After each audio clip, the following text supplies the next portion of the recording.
Hello YouTube fans, here again, wishing everybody a happy Halloween, even though it's not Halloween there. But I figure why not, as we're almost into the month of October.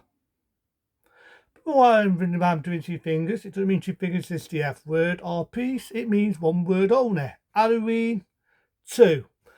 The original, the tacit from 1981, not the shit mate with fucking Roy Waters and his fucking right horse. I'm on about the tacit 81 version of Halloween 2. Why not? So I like Halloween 2. To me, I've always thought Halloween 2 was an underestimated sequel. Always have done. And it's also a very tougher sequel because it follows on from that. Not a lot of sequels have ever done that. Maybe some of it the known, like Back to the Future 2 followed on from where that left off, even though there weren't supposed to be a sequel, same as there weren't supposed to be a sequel to this. But this did, it followed on from that. Come out in 1981, like I just said. I do know in Germany it was banned.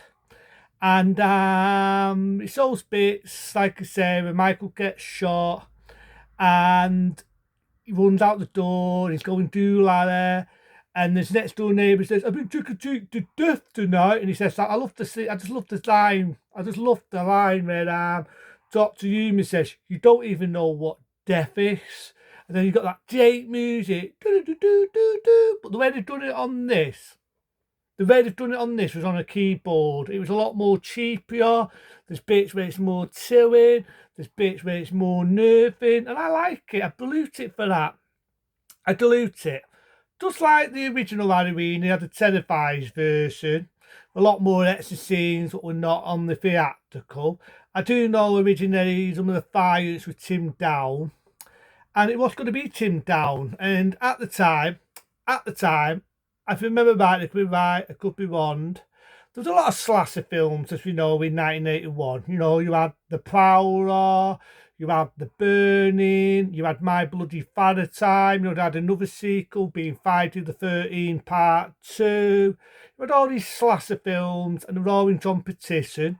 So at the time, because John Carpenter decided to do a sequel, being Halloween 2, they wanted to make it more bloodier, more violent than the original one. So they did. They added a few more doorier deaths, and so on. You know what I mean? At the day iconic scene with the needles going in the nurse's eyeball, a scene where a guy has a needle in his eye there.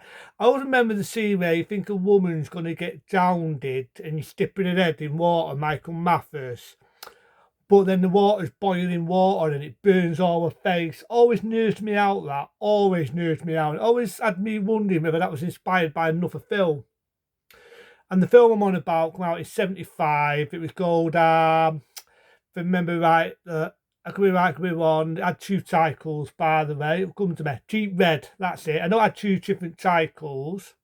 Jeep Red sort of had a similar death scene in what you see there.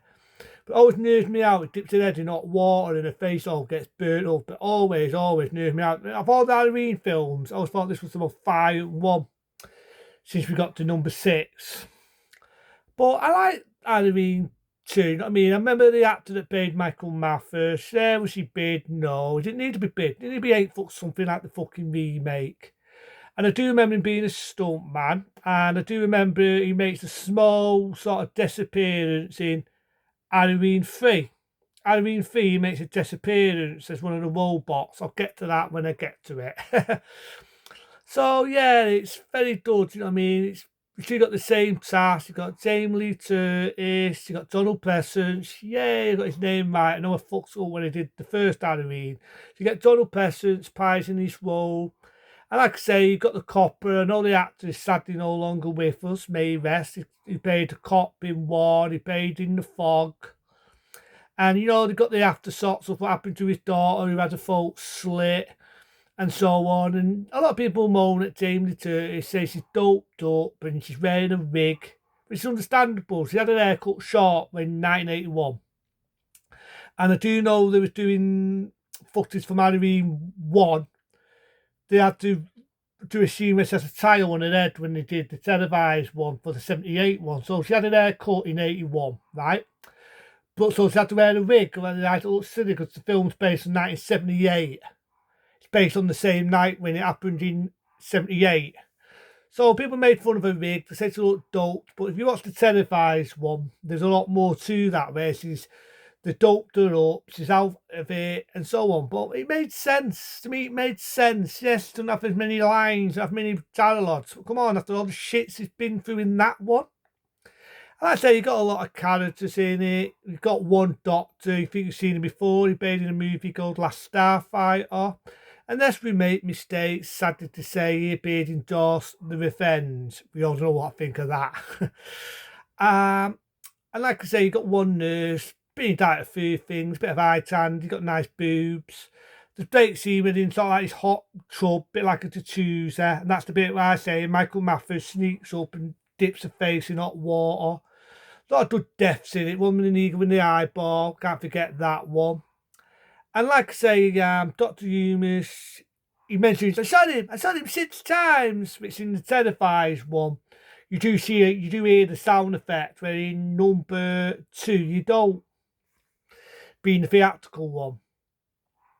But like I say, I love the fact it's in the obstacle, he's killing people in an obstacle. All the way through the film, he's killing people in an obstacle.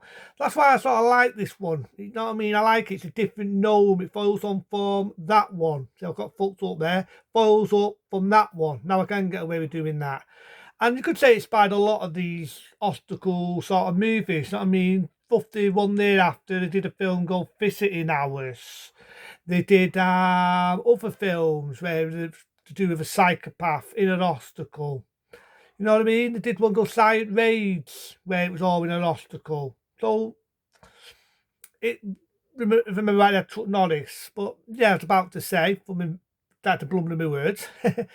I always liked that. I thought it was different, the idea of it being in an obstacle. I thought the music was a lot more cheaper. I love the bit where he jumps out and he slits his poor girl's throat. You know, he breaks into his poor girl's house, jumps up and he slits her throat. And I said, oh, well, I don't like that. He doesn't slit her throat. I always thought he slit her throat. He doesn't. He jumps up, stabs her, and you see blood just straight out. But I always thought the actor, he played Michael in this. A lot of people said it weren't the same Michael Mathers mask, because if I remember right, the mask got damaged, so they had to use a different mask. Do the Captain T-shirt mask. But he wore the mask, and I've got to admit, the eyes and the way he stares out look really cheaper. I've heard rumours it wasn't the same actor, whether it is true or not. It's a different story. But the way he stared out, and that's saying the actor played Michael Mathers in certain scenes, when he stares at you and his eyes stare at you and he walks slowly, he had to be the cheapest one they've ever played Michael. The cheapest one. The only issue is, not so even John Carpenter didn't like this idea. Someone ever watched The Empire Strikes Back, thought of the idea that Michael Mathers is Laurie Strode long lost brother. There's a bit where he's having flashbacks, where he's in the asylum. Was that really needed? Was it needed that Michael Mathers was Stanley Curtis's long lost fucking brother? But I like the bits, like I say, he's chasing her about, she almost gets away. He just goes for this fucking door, no fucking about. That's windy. He's getting shot the foot by Dr. Humus, and he gets up, he slits his poor guy's throat. And that's when Dr. Humis has to do the ultimate sacrifice. He bowls himself up, he bowls Michael up. I love the stuntman. I fucking love the stuntman that walks with that burnt suit. He walks dead slow and then he tumbles down. Now, I do know in the televised one, there's a bit more where there's one guy, the one out of Last Starfighter, you think he was dead. But that's not the case. On the televised one, she's getting rushed through the ambulance and he gets up. She shits herself thinking it's Michael and it's not, and she starts crying and she says to the guy, we done it. I fucking wish that was in the theatrical, because I loved the way that ended. It made sense. It had a happy sort of satisfying ending to him, because I like the guy out of The Last Starfighter. It's just the same as if I saw him again in the other Halloween films. But I like Halloween too, you know what I mean? I like it. It's just as good as the original one. It's a lot more bloodthirsty. It's definitely a lot more firing. I think it still has that scary moment. The bit with the music, Mr. Sandman, wasn't really needed, but I do like the music. That I thought it was a lot more cheaper. I love the bit where the pumpkin goes near and it opens up in the opening, and you got like a skeleton's face. I thought that looked really cheaper, really nerving. So to me, it's just done. I do know Tom Tarpenter wanted to do that, wanted to end it with that, and when he did the third one, if that was a big success, he was going to do different horror stories in every Halloween month if they all became successful. But I'll get to that when I get to that one, why that was not to be. But that to me is also an unestimated one. I know now that's a total classic, rightly so, but at the time that got boo-hoos and never got to be what Tom Tarpenter wanted. But he did only want to do that. Originally, that was going to be the one because of the big success of slasher films. He decided to do that, which to me, it's just as good as that. So fuck it, without a 2. A 9-star rating. I did that a lot more than the original. Do you know what I mean? I hate the original. I love the original. It inspired a lot of films, but I just think this one had a lot more balls to it. It was a lot more scarier. It was a lot more cheaper.